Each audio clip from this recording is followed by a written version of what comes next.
Hello and welcome to the accompaniment of the E major scale. Quick recap of everything you have to pay attention to. First of all, you have four sharps: F, C, G and D sharp. And this leads to the interesting part where you have a choice between playing most of the scale in half position or the entire scale in first position. I made an introduction video about that, so please have a look at that if you haven't already. Yeah. Second, you have the issues with the quavers. First bar of your quavers is going to be at the tip, next bar they're going to be at the heel, and then back towards the tip.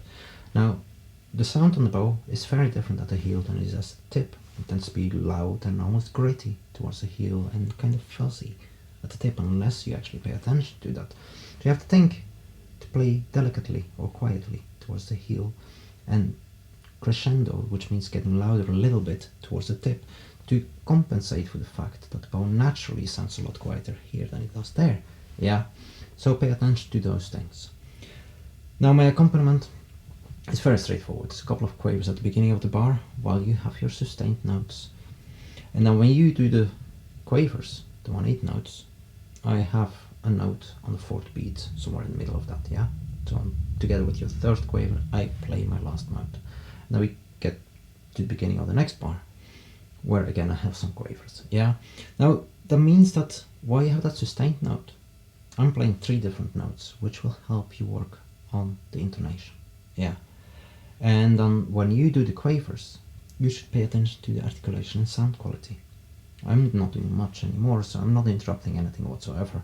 Now when you get to the next bar, again I have those quavers, so you pay attention to the intonation. And then the second half of the bar, again you're going to pay attention to the sound quality of those quavers, yeah? So it's 2 halves of a bar: intonation, articulation, yeah? Pay attention to that. Yeah, let's give it a go. So your first note is the E, so C sharp, D sharp, and E. Ready? Here we go. 1, 2, 3, 4.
Okay, so that's it. That's the whole accompaniment. As I said, it's very straightforward.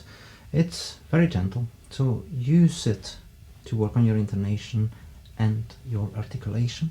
Then, once you're in control, either do the same thing with a different finger pattern, yeah, or move on to the next one, and then when you get to the end of it all, then do everything with a different finger pattern. It's up to you what you prioritize, but good luck with it either way. See you, bye.